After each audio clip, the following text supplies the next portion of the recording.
টাকা আর সময়ের মধ্যে সবচেয়ে বড় পার্থক্য হলো তুমি সব সময় জানো তোমার কাছে কত টাকা আছে, কিন্তু তুমি কখনোই জানো না তোমার কাছে আর কতটুকু সময় অবশিষ্ট আছে।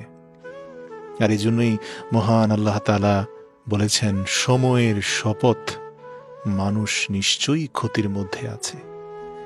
এর কারণ মানুষ নিজের অর্থ সম্পদের ব্যাংক ব্যালেন্স তো জানে, কিন্তু কতটুকু সময় যে তার এই জীবনে আর বাকি আছে তা সে জানে না। আর ওই একটা ফাঁদেই পড়ে, অর্থাৎ মৃত্যুর সময় মনে হয়, আহ, কত কিছুই তো করিনি, কত কাজ তো বাকি রয়ে গেছে। তাই জীবনের প্রতিটি মুহূর্তকে মহান সৃষ্টিকর্তার সর্বশ্রেষ্ঠ দান মনে করো, প্রতিটি মুহূর্তকে এনজয় করো। এত টেনশন পেরেশানি দিয়ে কি হবে ভাই? নিজেকে একদম শূন্য বানিয়ে ফেলো। আচ্ছা বলো তো, অঙ্কের মধ্যে শূন্যকে বিয়োগের ভয় দেখিয়ে লাভ আছে? কারণ শূন্য নিজেই জানে তার হারানোর মতো কিছু নেই। নিজের হৃদয়কে শূন্য করে ফেলো। এই পৃথিবীতে তুমি একজন মুসাফির, এসেছো, চলে যাবে। শুধুমাত্র মহান সৃষ্টিকর্তার দেওয়া আদেশ নিষেধগুলো মাথায় রেখে আর যাবতীয় সব দুনিয়াবি পেরেশানি মাথা থেকে ঝেড়ে ফেলে দাও, একদম শূন্য হয়ে যাও। তাহলে আর হারানোর মতো কোনো ভয় তোমার পেছনে কাজ করবে না। জীবনসঙ্গী হিসাবে এমন কাউকে প্রয়োজন যে তোমার সুখে হাসতে পারে এবং তোমার দুঃখে সমানভাবে কাঁদতে পারে। এই পৃথিবীতে আমরা কে কতদিন বেঁচে থাকব, এটা আসলে গুরুত্বপূর্ণ বিষয় না। গুরুত্বপূর্ণ বিষয় হলো মানুষের মনে আমরা কতদিন বেঁচে থাকব। যদি কষ্টে থাকো তাহলে জানবে পাপ ক্ষয় হচ্ছে, আর যদি আনন্দে আত্মহারা হয়ে যাও সেই সময়টাতে মনে রাখবে তোমার পুণ্য ক্ষয় হচ্ছে। যদি কখনো নিজেকে খুব বেশি একলা মনে হয়, অসহায় মনে হয়, তখন একটু স্মরণে রেখো এই পৃথিবীতে তুমি একাই এসেছিলে, আর এখান থেকে একাই তোমাকে যেতে হবে। কচু পাতা দেখেছ নিশ্চয়ই, ওপরটা সবুজ কিন্তু ভেতরটা চুলকানিতে ভরা। তেমনই কিছু মানুষ আছে যাদের বাইরের আবরণটা এভারগ্রিন মনে হয়, খুবই সবুজ, খুবই মোলায়েম, কিন্তু ভেতরটা আবর্জনায় ভরা। তাই মানুষের বাহ্যিক আবরণ দেখে নয়, মানুষের মনুষ্যত্ব বোধ এবং তার ভেতরের রংটা দেখেই তার সাথে মেশো। একজন ভালো চরিত্রের মানুষ আপনাকে ভালোই ভাববে, আর একজন খারাপ চরিত্রের মানুষ আপনাকে তার মতো খারাপই ভাববে। যার চরিত্র যেমন তার চিন্তা ভাবনাও তেমন। তাই কখনো কারো খারাপ মন্তব্যে বিচলিত হয়ে যাবেন না। ভাববেন না যে সে আপনার ব্যাপারে যা বলছে তাই সত্য। আসলে সে আপনার ব্যাপারে মন্তব্য করে তার নিজের মনোভাবের জানান দিল। জীবনকে রঙিন করতে রঙের প্রয়োজন হয় না, প্রয়োজন হয় একটা ভালো সম্পর্কের। মনে রাখবেন, ভালো সম্পর্কগুলো ভালো সৌন্দর্য আর ভালো রং দিয়ে হয় না। ভালো সম্পর্ক হয় ভালো হৃদয়ের মানুষের সাথে। স্বার্থ যেখানে শেষ, মনে রাখবেন সেখান থেকেই বদনাম শুরু। এটাই দুনিয়ার রীতি। কাউকে যতক্ষণ দিতে পারবেন ততক্ষণ আপনি ভালো থাকবেন। তাই সব সময় মনে রাখবেন, যে কোনো মূল্যবান জিনিস মানুষ সহজে পেয়ে গেলে হীরাকেও কয়লা ভাবে। আর এজন্যই গুণীজনরা বলেছেন, ঘাম ঝরিয়ে পরিশ্রম করে লাল চালের ভাত আর মাড় খেয়ে যে প্রশান্তির ঘুম আসে, দুর্নীতির টাকায় 5 স্টার হোটেলের রিচ ফুড খেয়ে সেই ঘুম কল্পনাও করা যায় না। তাই মনে মনে আজ থেকে একটা শপথ করুন, আমি চেষ্টা করি জীবনের প্রতিটা সময় সবার সাথে ভালো করে কাটাতে। কারণ আমি সারা জীবন বাঁচব না, কিন্তু আমার স্মৃতিগুলো সারা জীবন মানুষের মধ্যে বেঁচে থাকবে। ভালো থাকতে হলে রাজপ্রাসাদের প্রয়োজন নেই, ভরসা পাওয়ার মতো একটা মানুষই যথেষ্ট। মনে রাখবেন, আপনার একদিনের ভুলটাই মানুষ মনে রাখবে, কিন্তু বাকি 99 দিনের উপকারের কথা বেমালুম ভুলে যাবে। এটাই পৃথিবীর বাস্তবতা। এটা মেনে নিয়েই আপনাকে চলতে হবে। আর এজন্যই কখনো কখনো ধরে রাখার চেয়ে ছেড়ে দেওয়া উত্তম। আচ্ছা বলুন তো, বুদ্ধিমান কে? আমি বলবো সবার কাছ থেকে কিছু না কিছু শিক্ষা নেয় যে। আচ্ছা বলুন তো, শক্তিশালী কে? আমি বলবো নিজের ইচ্ছাকে নিয়ন্ত্রণ করতে পারে যে। আচ্ছা বলুন তো, সম্মানীয় কে? আমি বলবো অপরকে সম্মান করে যে। আচ্ছা বলুন তো, ধনবান কে? আমি বলি নিজের যা আছে তা নিয়েই আলহামদুলিল্লাহ পড়ে যে। পৃথিবীর সবচাইতে দুর্বল স্থান হলো মানুষের মন, আর সবচাইতে দুর্বল অস্ত্র হলো ভালোবাসা। পৃথিবীর সবচাইতে ধারালো অস্ত্র হলো অভদ্র মানুষের জিহবা, আর সবচাইতে বড় শত্রু হলো গোপন ষড়যন্ত্রকারী। যাকে বন্ধু ভেবে কাছে টেনে নিয়েছেন, কখনো বুঝতেই পারেননি যে সে গোপনে আপনার বিরুদ্ধে ভয়ঙ্কর ষড়যন্ত্রে লিপ্ত। আর এজন্যই বলে, বাইরে থেকে কাঠ শক্তিশালী হলেও ভিতরের ক্ষুদ্র ঘুণপোকাই যথেষ্ট তাকে ধ্বংস করার জন্য।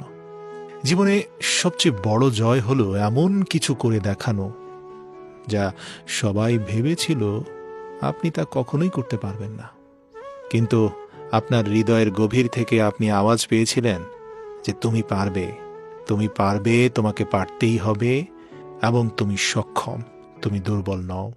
আমাদের এই বাঙালি ফ্যামিলিগুলোতে অর্থের যত অভাব দেখা দেয়, সেই ফ্যামিলিগুলোর বন্ধনও তত অটুট থাকে। দেখবেন, একটা মিডল ক্লাস ফ্যামিলির ভিত্তি হলো স্ট্রাগল আর স্যাক্রিফাইস। মানে যেখানে বাবা হচ্ছে স্ট্রাগলের কিং আর মা হচ্ছে স্যাক্রিফাইসের কুইন। আমাদের কেউ কেউ সম্পদশালী হয়ে অহংকারে পা পড়ে না। বিনীত অনুরোধ করি, কোনো সময় টাকা বা সম্পত্তির উপর অহংকার করো না ভাই। মনে রেখো, সময় কিন্তু রাজাকে ভিখারি আর ভিখারিকে রাজা বানিয়ে দেয়।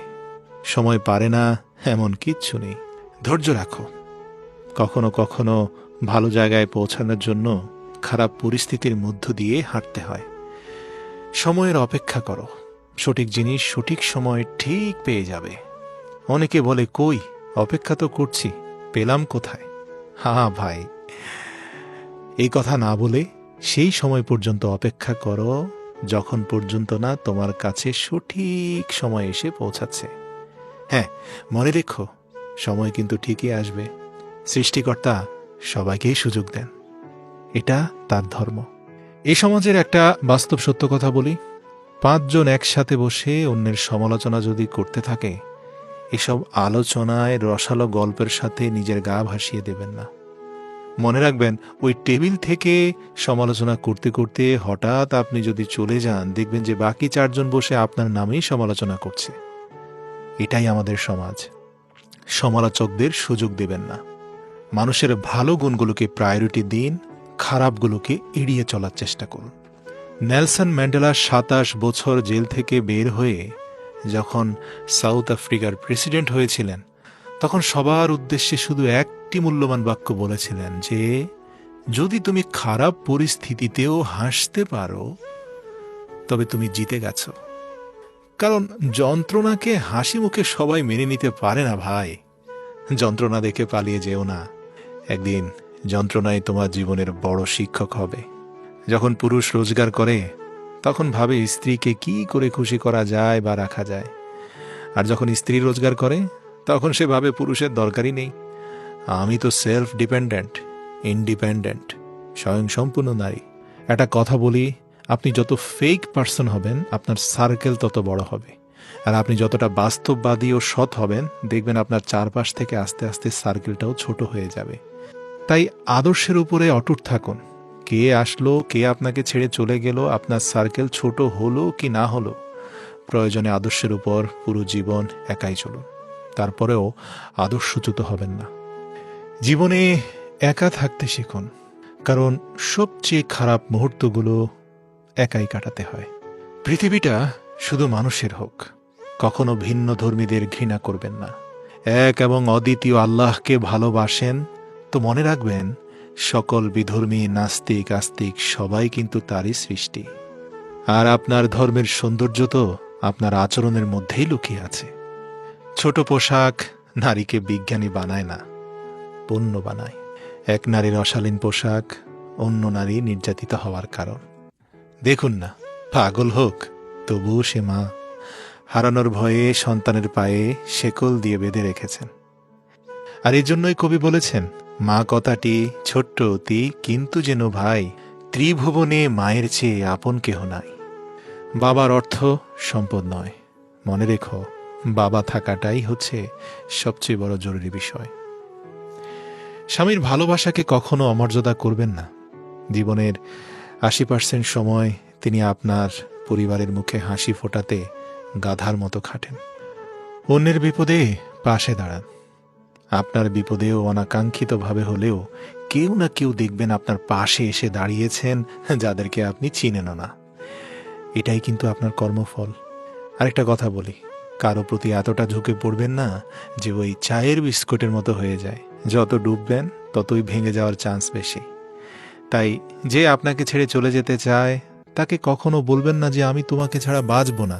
তাকে শুধু এতটুকু বলুন, যদি অন্য কারো জীবনে বেশি সুখ পাও তবে যাও, কারণ জীবনটা তো তোমার। মনে রাখবেন, ভালোবাসার মানুষ জীবনে আসার চেয়েও ভালো রাখার মানুষ জীবনে আসাটা অত্যন্ত জরুরি। আপনার ভালো সময়ে কোমল আচরণ করা মানুষের সংখ্যা অনেক বেশি থাকবে। তাই কোমল আচরণকারী মানুষের ব্যাপারে সাবধানে চলুন। যে গরম পানি ডিমকে শক্ত করে, সেই গরম পানি আবার আলুকে নরম করে। রাস্তার ধারে বাড়ি থাকলে তার দাম অনেক, রাস্তার ধারে জমি থাকলে তারও অনেক দাম। কিন্তু মানুষ রাস্তার পাশে পড়ে থাকলে তার কোনো দাম নেই। অসহায়দের পাশে দাঁড়ান। আল্লাহ পাক পবিত্র কোরআনে বলেছেন, সেই তো শ্রেষ্ঠ যে ভুলুণ্ঠিত মানুষকে খাবার দেয়। কত আজব, তাই না? পৃথিবীতে ৮৪ লক্ষ জীবের মধ্যে একমাত্র মানুষই টাকা রোজগার করে, কিন্তু পৃথিবীতে অন্য কোনো প্রাণী না খেয়ে মরে না। আর এই মানুষের পেট কখনোই ভরে না। দান করলে কখনো ধন কমে না, ক্ষমায় কখনো ক্ষমতা কমে না, নম্রতায় কখনো মর্যাদা কমে না, আগে সালাম দিলে কখনো দাম কমে না। আমাদের দেশে যত গরিব আছে, গরিবের হক কেড়ে খাওয়ার লোক তার থেকে দ্বিগুণ আছে। আর এই জন্যই আমাদের দেশে দরিদ্রতা বিমোচন হয় না। একবার ভাবুন তো, ধনীদের 15% যদি সঠিকভাবে জাকাত দিত, এ দেশে কি গরিব থাকতো? ক্ষমতার অপব্যবহারকারীদের উদ্দেশ্যে বলতে চাই, প্রিয় ভাই, সুযোগ পাইছেন, শক্তি আছে, ক্ষমতা আছে, অপব্যবহার করবেন না ভাই। সব জায়গায় সবসময় মাথা ঢুকাবেন না। একবার জায়গা মতো মাথা আটকে গেলে শেষ পরিণতি ভোগ করতেও বেশি সময় লাগবে না। আল্লাহ ছাড় দেন, ছেড়ে দেন না। দূরত্ব বেড়ে গেলে দূরত্বটা কমানো যায়, কিন্তু গুরুত্ব কমে গেলে গুরুত্ব ফিরিয়ে আনা যায় না। জীবনের যে কোনো পরিস্থিতিতে আলহামদুলিল্লাহ পড়ুন। কখনোই ভাববেন না যে অমুকটা অর্জন করে ফেললেই আমি আলহামদুলিল্লাহ পড়ব এবং সবচেয়ে সুখী মানুষ হয়ে যাব। যদি মনে করেন যে বিয়ে করলেই আমি সবচেয়ে সফল, মনে রাখবেন অনেক বিবাহিতরা ডিভোর্সের চিন্তায় ব্যস্ত আর আপনি বিয়ের চিন্তায় মগ্ন।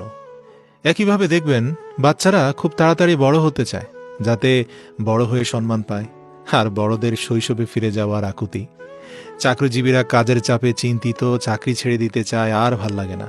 আর বেকারদের হাহাকার চাকরি পাওয়ার চিন্তা, গরিবদের বড়লোক হওয়ার চিন্তা, আর বড়লোকেরা শান্তির খোঁজে ক্লান্ত।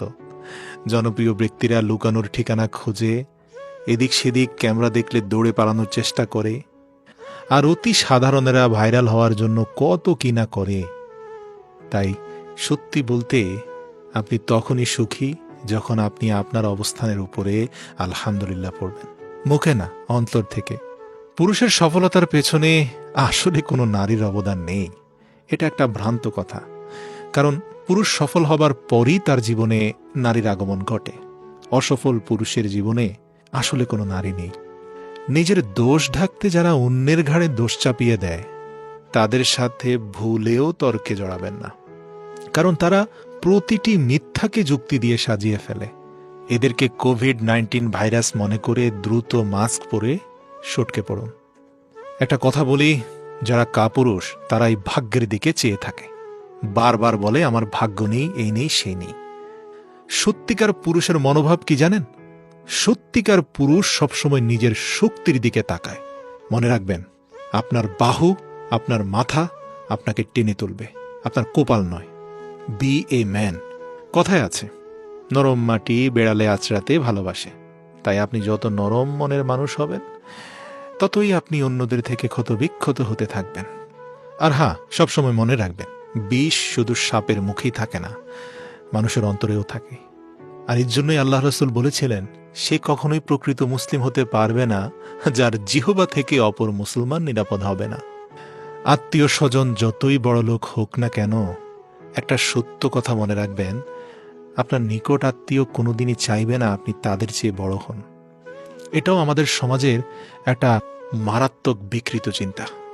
সত্যিকার অর্থে একটা মেয়ের জীবনের সবচেয়ে বড় পাওয়া কি জানেন? একটা মেয়ের সবচেয়ে বড় পাওয়া হচ্ছে একটা কেয়ারিং হাজব্যান্ড। জিজ্ঞেস করুন না, স্বয়ং সম্পূর্ণ অর্থনৈতিকভাবে ইন্ডিপেন্ডেন্ট অনেক মেয়েকেই আপনি জিজ্ঞেস করে দেখুন, ডিপ ইনসাইড মানে হচ্ছে তাদের গভীরে একটা বিষয় লুকিয়ে থাকবে, সেটা হচ্ছে তার আসলে একজন বিশ্বস্ত হাজব্যান্ডের দরকার। নিজ পরিচয়ে পরিচিত হওয়ার চেষ্টা করুন। এই যেমন ধরুন, কোনো এক বড় নেতার পাশে দাঁড়িয়ে ছবি উঠানোর মানে এই নয় যে আপনিও একজন বড় নেতা। তাই আজ থেকে প্রিয় অভিভাবক, প্রিয় অমুক, প্রিয় তমুক এইসব ক্যাপশন দিয়ে নেতাদের পাশে ছবি উঠানো বন্ধ করে দিন। নিজেকে এতটা ছোট করবেন না, আপনার পরিচয়ে পরিচিত হন। আর মনে রাখবেন, পরিশ্রম করার বয়সে যদি আরাম করেন, আরাম করার বয়সে কিন্তু পরিশ্রম করতে হবে। আর কারো কাছে ঠকে গেলে একা থাকার অভ্যেস করুন, তবুও হতাশ হবেন না। মনে রাখবেন, নিজের কষ্টের কথা কাউকে বললে সে আরও কষ্ট বাড়িয়ে দেবে। আমাদের সমাজে চলমান অন্যতম একটা মিথ্যা প্রবাদ হলো, কষ্ট শেয়ার করলে কষ্ট কমে। জানেন, এটা একটা ডাহা মিথ্যা কথা। বরং নিজের কষ্টের কথা কাউকে বললে তার কাছে আপনার দুর্বলতা প্রকাশ করে দিলেন, এবং সে সুযোগ পেলে আপনার কষ্ট বাড়িয়ে দিবে। কিন্তু আপনি যদি হতাশ না হয়ে নীরবে আত্মবিশ্বাস নিয়ে এগিয়ে যেতে পারেন, তবে আপনি সফল হবেন। আর এমনভাবে নিজেকে তৈরি করবেন যে ঠকিয়ে গেছে সে যেন পরবর্তীতে আপনার অবস্থান দেখে আফসোস করে। আর এটাই হচ্ছে আপনার সবচেয়ে বড় পাওয়া। অর্থ কম থাকুক, যোগ্যতাও কম হোক, কিন্তু তোমার কথা, তোমার ব্যবহার, আচরণ, মানসিকতা, ভাই, এগুলো যেন সুন্দর ও মার্জিত হয়। কারণ একজন মানুষ হিসাবে এগুলোই তো তোমার সবচেয়ে বড় সম্পদ, এবং মানুষের কাছ থেকে পাওয়ার সম্মানটা তোমার জীবনের সবচেয়ে বড় অর্জন। আর সম্মান তো আসে ব্যবহারে, সম্মান আসে তোমার আচরণ আর মানসিকতায়। নিজের স্ত্রীকে সম্মান করুন। মনে রাখবেন, শুধুমাত্র ওই দুমুঠো ভাত কাপড়ের জন্য সে তার বাবা মাকে ছেড়ে আসেনি। আপনার মার্জিত আচরণ এবং আপনার কিছুটা সম্মান পাওয়ার অধিকার তার আছে। আর হ্যাঁ, ভালো স্বামী পাওয়ার পরেও যারা স্বামীকে তাচ্ছিল্য করছো, সেই বোনদের উদ্দেশ্যে বলছি, স্বামী যতক্ষণ ছায়া হয়ে তোমার মাথার উপরে থাকবে, ততক্ষণ তোমার সাথে দুনিয়ার সবাই সম্মান দিয়ে কথা বলবে। স্বামীবিহীন হয়ে দেখো, কারো চোখে তুমি আপদ, কারো চোখে তুমি বোঝা, আর সমাজের চোখে তুমি হয়ে যাবে অসৎ নারী। আর এই জন্যই আল্লাহর রাসূল বলেছিলেন, আমার শরীয়তে আল্লাহ ব্যতীত সিজদার কোনো সুযোগ নেই। যদি থাকতো, স্ত্রীদের বলতাম, তোমরা স্বামীর সামনে সিজদা অবনত হও। মনে রাখবেন, মানুষের জীবনে যদি খারাপ সময় না আসতো, তাহলে আপনজনের মাঝে লুকিয়ে থাকা পর আর পরের মধ্যে লুকিয়ে থাকা আপন মানুষগুলোকে কখনোই কেউ চিনতে পারত না। এজন্যই মাঝে মাঝে সৃষ্টিকর্তা আমাদের জীবনের সংকট দিয়ে আপন পর চিনিয়ে দেন। নিজের উপর ভরসা রাখেন, কারো প্রতি ডুবে যাবেন না। পাখি কখনো ঢাল ভেঙে যাওয়ার ভয় করে না, কারণ তার বিশ্বাস গাছের ডালের উপরে নয়, ডানার উপরে। ডাল ভেঙে গেলে ডানার উপরে ভর দিয়ে উড়ে যাবে, কিন্তু আপনার তো সেরকম কোনো ডানা নেই। কারণ আপনি যখন কারো উপরে ঝুঁকে পড়েন, তখন এতটাই তার উপর নির্ভরশীল হয়ে পড়েন যে সে আপনাকে আঘাত দিয়ে তছনছ করে দিয়ে চলে যায়। প্রিয় ভাই এবং বোন, জীবনে চলার পথে নিজের উপর বিশ্বাস রাখতে হয়, অন্যর উপরে নয়। অনেককেই দেখি মৃত বাবা মায়ের ছবি আটকে রাখেন, 2-4 দিন পর পরে গিয়ে সেখানে চুমু দেন, যত্ন করেন। কিন্তু ওই মৃত ছবির পুজো তো সবাই করে, কিন্তু বেঁচে থাকতে আমরা বাবা মায়ের গুরুত্ব বুঝি না। ডক্টর এপিজে আবুল কালাম আজাদ বলেন, পাখিরা পিঁপড়ে খেয়ে বেঁচে থাকে, কিন্তু কি আশ্চর্য ব্যাপার, এই পাখি যখন মারা যায়, মারা গেলে পিঁপড়েগুলো তাকে খেয়ে নেয়। একটা গাছ থেকে লক্ষাধিক দেশলাইয়ের কাঠি তৈরি হয়, কিন্তু লক্ষাধিক গাছকে পুড়িয়ে দেওয়ার জন্য একটা দেশলাইয়ের কাঠি যথেষ্ট। পরিস্থিতি যে কোনো সময় পরিবর্তন হতে পারে প্রিয় ভাই এবং বোনেরা। জীবনে কাউকে কষ্ট দিও না। আজ হয়তো তুমি শক্তিশালী, কিন্তু একটা কথা জেনে রেখো, সময় তোমার থেকেও বেশি শক্তিশালী। পাল্টে যেতে সময় লাগবে না।